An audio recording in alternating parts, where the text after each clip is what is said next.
सेवक सेवा धर्म कठोरा।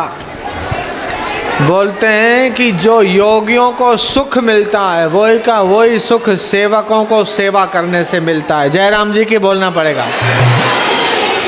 जो बाल संस्कार केंद्र की सेवा करते हैं या युवा धन की सेवा करते हैं, प्रचार प्रसार की सेवा करते हैं, उनका हृदय खुद तो आनंद से भर जाता है, लेकिन उनके द्वारा औरों के जीवन का कल्याण करने का श्रेय भी मिलता है।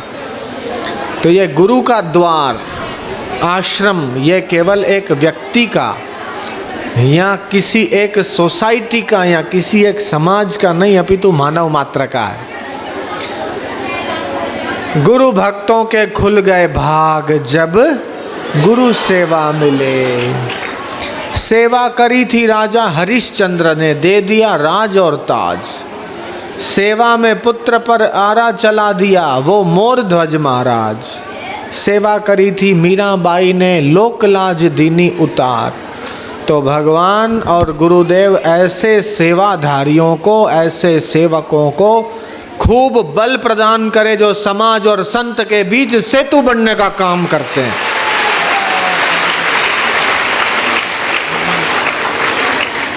स्वार्थी आदमी तो अपने पेट भरने के लिए काम करता है या अपने परिवार के हित के लिए काम करता है, लेकिन सेवक तो समाज के हित का काम करता है। सेवकों का पद तो उन राजनेताओं से भी बड़ा है। जयराम जी की। राजनेता करता है तो अपनी पार्टी का हित देखकर करता है, बल्कि सेवा करता है तो वो न किसी दल को देखता है, न किसी पार्टी को देखता है, न किसी सोसाइटी को देखता है, न अपने मोहल्ले को देखता है। वो तो मानव मात्र की सेवा करके अपने तन का, मन का, धन का, जीवन का, समय का, मन बुद्धि का सदुपयोग करके इसी जन्म में भगवती आनंद को पाने में सफल हो जाता। श्रीमद् भगवद गीता में एक श्लोक है कि ध्यानात कर्म फल त्यागत त्यागात शांति निरंतरम। आंखें बंद करके ध्यान करना अच्छा है, लेकिन उस ध्यान से भी 2 कदम आगे है कर्म फल का त्याग। जो कर्म तो करता है लेकिन बदले में मुझे इसका फल मिले, ऐसी जिसके भीतर अपेक्षा या आकांक्षा नहीं है, वो सेवक तो इस पृथ्वी पर देवता है। तो इस आश्रम में छोटे से छोटी सेवा को, चाहे गौ की सेवा हो, चाहे झाड़ू लगाने की सेवा हो, जैसे शबरी भीलन थी, ऋषि मुनियों ने मना कर दिया कि तेरे हाथ की तू वो है, जातिहीन है, भिलनी है, तेरे हाथ की लकड़ियां हम जलाने का काम में नहीं लेंगे। सुबह सुबह 5 बजे उठ के वो उनकी झोपड़ियों के आसपास लकड़ी इकट्ठा करके रखती थी। चलो मैं वहाँ तक जाऊँ, उनको पसंद नहीं है तो दूरी रख के चली जाती थी। वही ऋषि मुनि उसकी लकड़ी रखी हुई उठा के फिर जलाते थे। तो सेवक उत्तम कौन होता है? जो सेवा किए बिना रह नहीं सकता। जयराम जी की। मध्यम सेवक उसको बोलते हैं कि जो संकेत पाकर सेवा करता है, इशारा समझ के, भाई गुरु की, संत की, धर्म की ये आज्ञा है या ये इशारा है या ये संकेत है, वो संकेत जरा सा मिला और उस संकेत को पकड़ के सेवा में जो जुट जाता है, वो सेवक मध्यम दर्जे का माना गया है। उत्तम सेवक तो वो है कि जिसको बोलना ही नहीं पड़े। उत्तम सेवक तो स्वामी का अंतर्यामी होता है। अपने गुरु के मन में, संत के मन में क्या बात है वो अपने आप पता चल जाती है।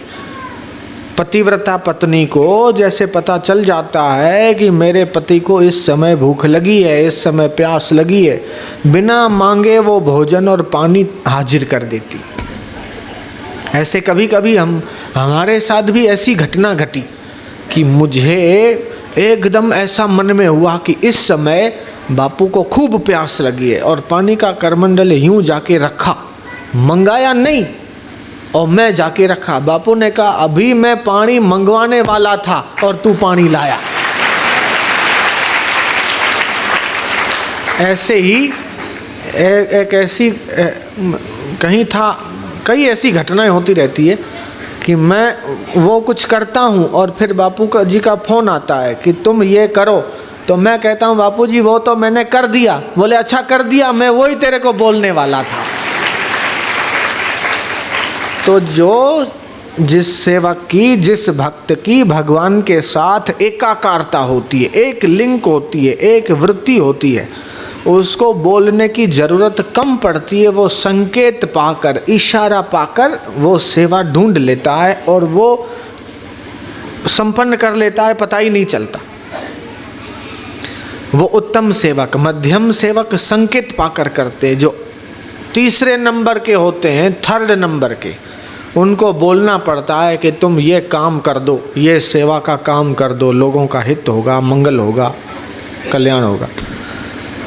और अधम सेवक फोर्थ क्लास के ऐसे होते हैं जिनको एक बार, दो बार, 5 बार बोलो तो भी असर नहीं। ऐसे सेवक नकटे होते हैं। जयराम जी फोर्थ नंबर के, प्लास्टिक सर्जरी वाले, प्लास्टिक सर्जरी भी नहीं हो सकती, ऐसे होते फोर्थ नंबर के। तो फोर्थ नंबर के हों तो तीसरे नंबर वाले बने, तीसरे नंबर वाले हों तो दूसरे नंबर वाले हो, दूसरे नंबर वाले हों तो पहले नंबर वाले बनना चाहिए। जैसे भगवान राम के गुरु रथ में आ रहे हैं, भगवान राम, वशिष्ठ जी उतर रहे हैं, वहाँ पर खड़े होते हैं और झुक के अपनी पीठ पे बोलते हैं कि आपके चरण यहाँ रहें।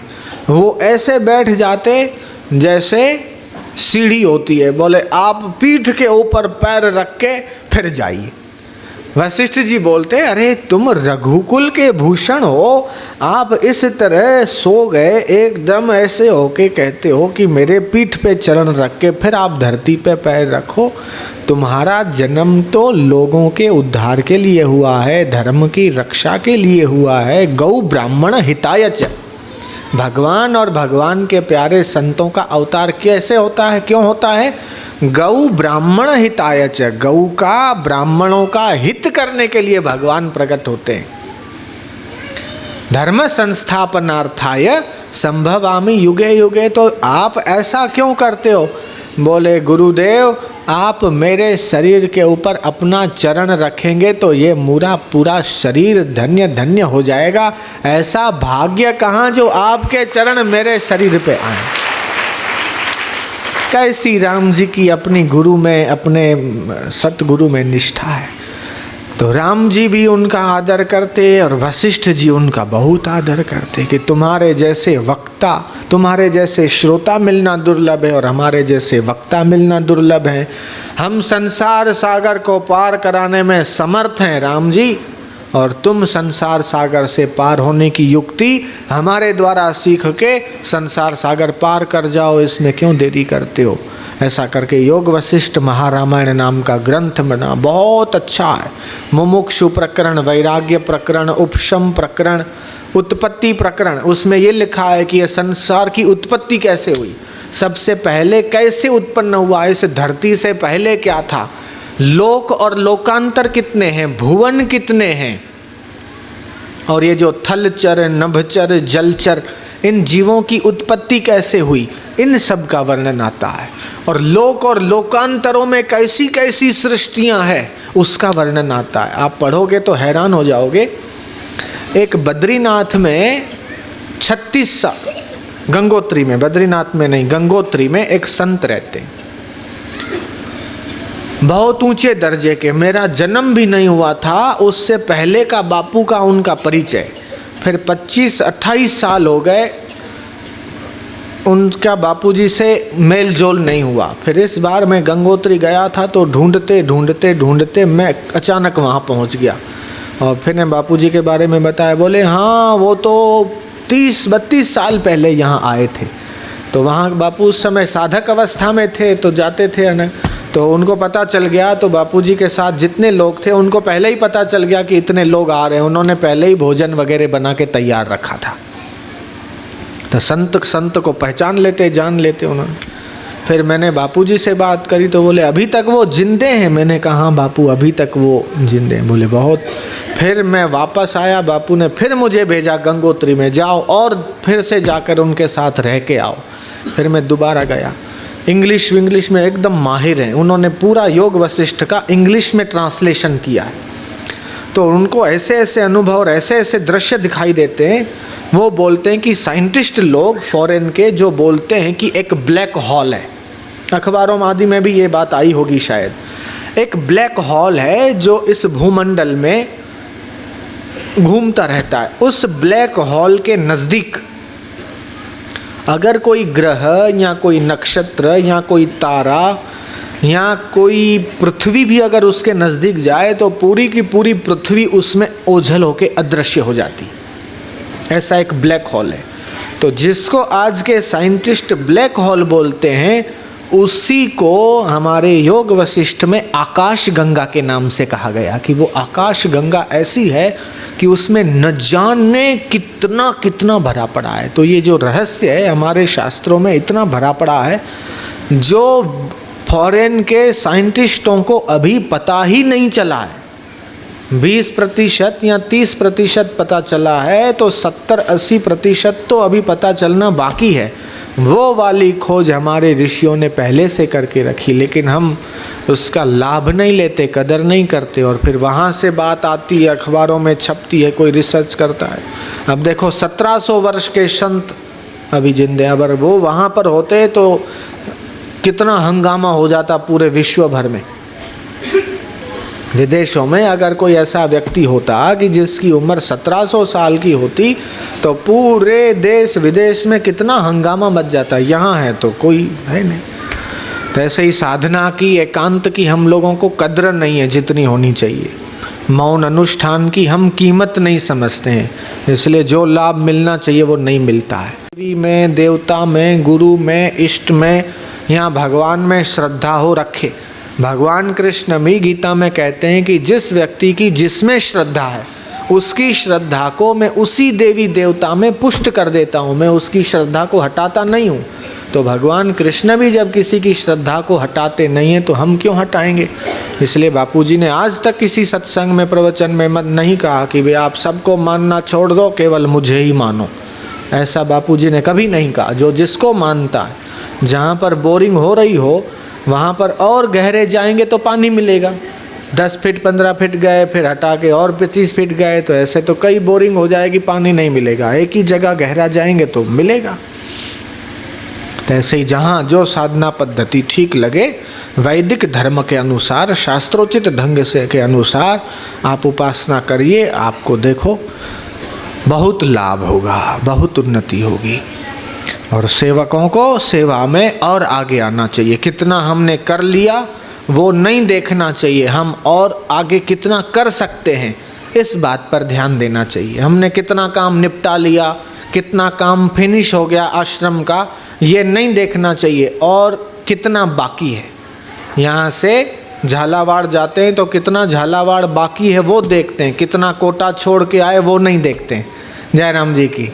ऐसे अभी कितनी साधना बाकी है, कितनी सेवा बाकी है, कितना हमारे द्वारा और हो सकता है, ये देखना चाहिए।